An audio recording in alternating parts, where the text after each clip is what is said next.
Le Festival international de la bande dessinée d'Angoulême présente, avec Europe 1 et 20 minutes,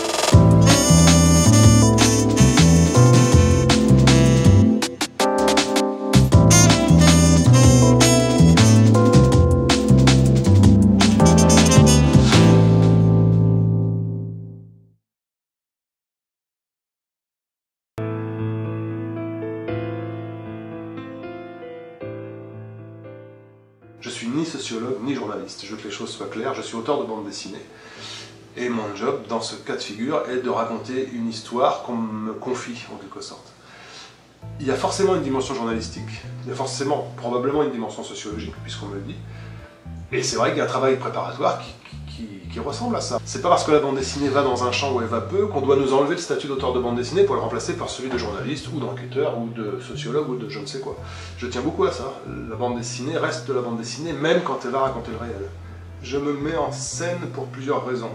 Mon personnage, c'est un peu le Candide, qui va sur place, qui rencontre les gens, qui découvre les situations, qui pose des questions, éventuellement des questions naïves, qui pourraient être celles que se poserait le lecteur. Donc ça fait partie de la mécanique narrative du livre. Une deuxième raison, c'est que je veux en permanence rappeler que ce que je raconte aux gens n'est pas la vérité sur tel sujet, c'est ce que moi j'en découvre. Et donc cette façon d'affirmer cette subjectivité permanente et revendiquée, c'est de me mettre en scène. Pour moi, c'est une solution de facilité d'utiliser un avatar et de me mettre en scène parce que ça me permet d'amener du comique, parce que moi je suis assez sensible à l'humour. Et l'humour n'est pas toujours présent dans les sujets que je traite, mais c'est mon personnage qui va, par son comportement, créer... parce que éventuellement, même s'il y a une situation qui n'a rien de drôle, le simple fait de mettre une bulle de pensée avec une pensée qui est en décalage avec ce que je décris, va créer de l'humour.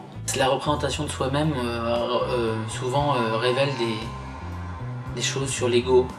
La frontière avec l'excès de tendresse et d'apitoiement pour soi-même est très difficile à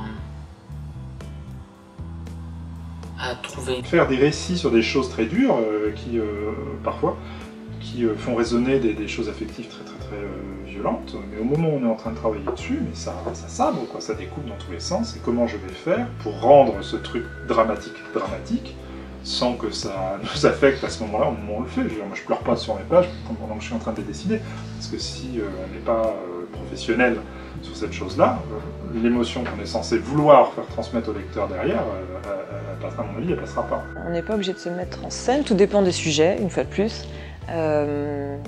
De la place qu'on a déjà dans le reportage, est-ce qu'on est acteur ou pas, ou si on est juste spectateur, on peut devenir acteur après si on veut que la narration soit faite de telle manière. La bande dessinée permet peut-être de tout faire, ouais, ou en tout cas faire énormément, ouais.